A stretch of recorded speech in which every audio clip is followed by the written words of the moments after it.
تقلید دیکھیے، تقلید کی جو شکل اصل میں حقیقت میں جو شکل ہے نا، یعنی تعریفات کے جنجال سے آپ نکل کے دیکھیں گے تو تقلید کی جو اصلی شکل ہے وہ یہ ہے کہ ایک گروپ، جیسے 4 مذاہب ہیں، چاروں مذاہب میں سے ہر مذہب کا جو گروپ ہے اس کے خاص مجتہدین ہیں، اس مجتہدین کی باتوں میں ہی گھر کے رہنا یہی اصل میں تقلید ہے، یہی اصل میں پریکٹیکل جو تقلید کا وجود یہی ہے۔ بعض لوگ کہتے ہیں کہ نہیں یہ تقلید مطلق ہے، کسی کو خاص نہ کریں اور الگ الگ لوگوں سے سوال کریں، یہ تقلید مطلق ہے، اور تقلید شخصی حرام ہے۔ بھائی تقلید شخصی کا دنیا میں کبھی بھی وجود نہیں ہوا ہے، یہ بات یاد رکھیں، دنیا میں کبھی بھی تقلید شخصی نہیں پائی گئی ہے۔ کوئی دور میں کوئی ثابت نہیں کر سکتا کہ کسی دور میں کسی ایک امام کو خاص کر لیا گیا ہو کہ ہر معاملے میں ہم اسی کے مانیں گے، ایسا کبھی نہیں ہوا۔ بھائی بعض حنبلی مذہب سے جو واسطہ رکھتے ہیں وہ کیا بولتے ہیں، کہتے ہیں دیکھو حنبلی جو علماء ہے نا وہ اپنے بہت سارے مسائل میں امام احمد بن حنبل سے اختلاف کرتے ہیں، اس لیے آپ ان کو مقلد نہ بولو۔ آپ سمجھ رہے ہیں؟ کہتے ہیں حنبلی علماء امام احمد بن حنبل رحمہ اللہ سے اختلاف کرتے ہیں، اس لیے ان کو مقلد نہیں کہنا چاہیے۔ تو سب سے بڑے، اگر امام احمد بن حنبل سے اختلاف کرنے وجہ سے وہ مقلد نہیں رہ گئے تو سب سے بڑے غیر مقلد یا سب سے بڑے مجتہد آپ کو علماء احناف کو کہنا چاہیے، کیونکہ چاروں ائمہ میں یا چاروں مذاہب میں اپنے امام سے سب سے زیادہ اگر کسی نے اختلاف کیا ہے تو کون ہے؟ وہ علماء احناف ہیں۔ یہ حقیقت ہے، چاروں مذہب میں سب سے زیادہ اپنے امام سے اگر کسی نے اختلاف کیا جن کو اپنا امام اعظم بنایا ہے، سب سے زیادہ اگر کسی نے اختلاف کیا تو وہ حنفی علماء ہے۔ امام ابو یوسف رحم اللہ جو امام حنیفہ کے شاگرد ہیں، امام محمد رحم اللہ جو ابو حنیفہ کے شاگرد ہیں، ان لوگوں نے، بعض علماء نے تو لکھا ہے کہ 2/3 یعنی امام ابو حنیفہ رحم اللہ کی فقہ کے 3 حصے کرو تو ان 2 حصے میں ان کے شاگرد الگ ہو گئے، اختلاف کر بیٹھے۔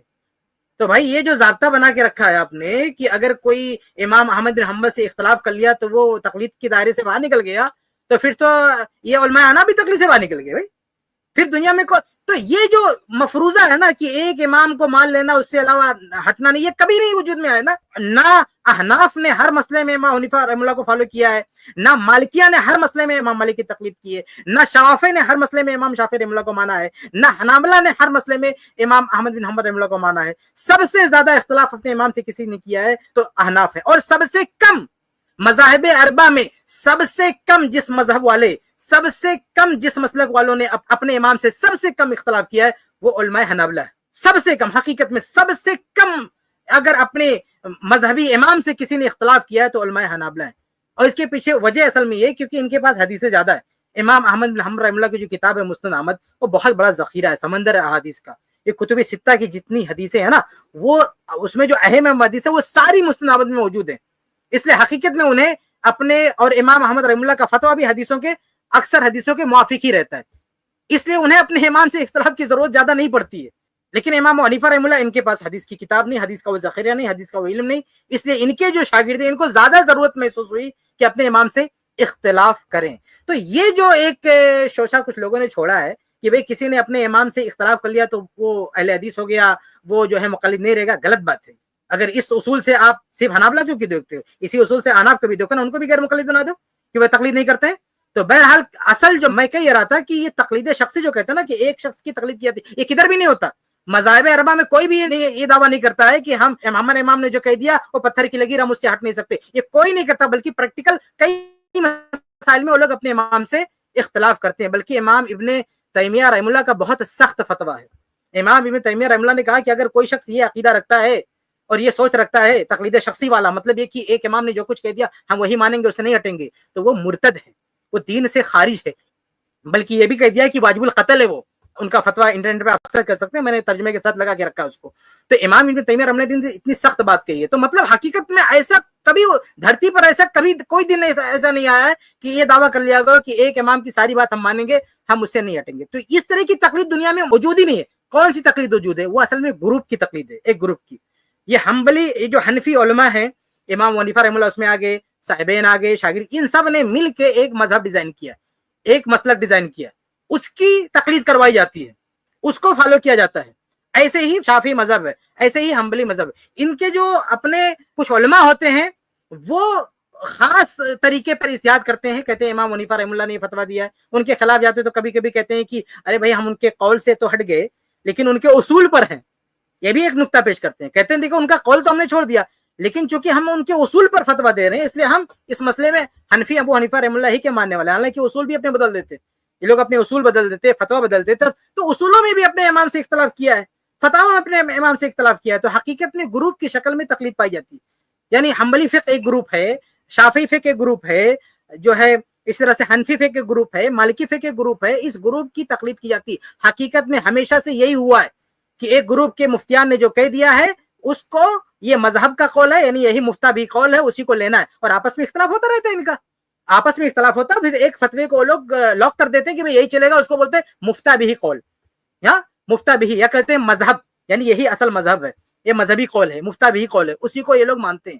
تو کہنے کا مطلب یہ ہے کہ تقلید شخصی کا کوئی وجود نہیں ہے. کوئی یہ نہ سمجھے کہ ایک امام کو مانا وہی تقلید ہے، باقی کوئی تقلید. حقیقت میں تقلید وہی ہے کہ ایک گروہ کو مانا، اور اس شکل میں تقلید آج بھی موجود ہے، پہلے بھی موجود تھی. ہاں، صحابہ کے دور میں ایسا نہیں تھا. پوری گفتگو سے میں کیا بتانا چاہتا ہوں، یہ بتانا چاہتا ہوں کہ یہ شکل صحابہ کے دور میں نہیں تھی کہ کسی گروپ کو خاص کر لیا ہو، کسی بھی علاقے کے لوگوں نے کسی ایک صاحب، 2-3 صحابہ کو خاص کر لیا ہو، یا کسی ایریا کے لوگوں کو خاص کر لیا ہو کہ ہم انہی کی بات مانیں گے، اس سے باہر نہیں نکلیں گے. ایسا صحابہ کے دور میں نہیں ہوا. بلکہ تقلیدی کتابوں میں آپ دیکھو گے میرے بھائی، بعض مقلد کہتا ہے، لکھتا ہے، بلکہ مقلد وہ ایسا ہوتا ہے جو اختلاف بھی کرتا ہے علماء سے، لکھتا ہے کہ اس مسئلے میں ہمارے مخالف کا امام شافعی کا قول حق بجانب ہے، اقرب الی الحق ہے. لیکن چونکہ ہم امام حنیفہ رحمہ اللہ کے، یعنی امام حنیفہ نہیں، یہ مسلک فقہ حنفی کے مقلد ہے، اس لیے ہم اپنے مذہب سے باہر نہیں نکلیں گے. ابو حنیفہ سے تو باہر نکلتے ہی لوگ، لیکن جو فتویٰ لاک کر کے رکھا نا اپنے مذہب میں، ہم کہتے ہیں اس سے باہر جو ہے نہیں نکلیں گے. تو اس طرح کی تقلید جو ہے پائی جاتی ہے، اور شخصی تقلید نہیں پائی جاتی ہے، گروپ کی تقلید پائی جاتی ہے. اور یہ طریقہ، شخصی تقلید تو نہ صحابہ کے دور میں تھی نہ آج ہے، اور گروپ کی تقلید یہ صحابہ کے دور میں نہیں تھی، اس لیے ہم اس تقلید کو نہیں مانتے. ہم نہ پریکٹیکل اس پر عمل کر رہے ہیں، کیونکہ صحابہ کے دور میں ایسا عمل نہیں ہو رہا تھا، نہ ہم اس کو یہ نام دے رہے ہیں. ہم علماء، ہم کہتے ہیں جو عوام کا طبقہ ہے وہ علماء سے سوال کرے گا. یہ طریقہ صحابہ کے دور میں تھا، اس طریقے کو ان لوگوں نے تقلید نہیں کہا ہے، اس طریقے کو یہ نام نہیں دیا گیا. اس لیے آج بھی جو لوگ نام دیتے ہیں ان کو مبارک ہو. ہم اس طریقے کو تقلید کا نام نہیں دے سکتے. گرچہ بعض لوگ کہتے ہیں کہ لغوی طور پر اس کو تقلید، میں جانتا ہوں اچھی طرح سے کہ بعض اہل حدیث علماء بھی لغوی معنی میں تقلید بول دیتے ہیں کہ چلو یہ تقلید ہے، لیکن یہ چیز بہتر نہیں ہے. جب ہم ہر معاملے میں سلف کے منہج کے دعوے دار ہیں، تو اس معاملے میں تقلید کے مسئلے میں ہم سلف سے کیوں ہٹ جاتے ہیں؟ عقیدے کے مسئلے میں ہم سلف کا حوالہ دیتے ہیں، تو ہر معاملے میں جب ہم سلف کا حوالہ دیتے ہیں تو تقلید کے مسئلے میں، چاہے پریکٹیکل مسئلہ ہو، عملاً ہو یا قولاً ہو، کسی بھی اعتبار سے سلف کی رائے سے ہم کو نہیں ہٹنا چاہیے. اور تقلید کوئی اچھی چیز نہیں ہے.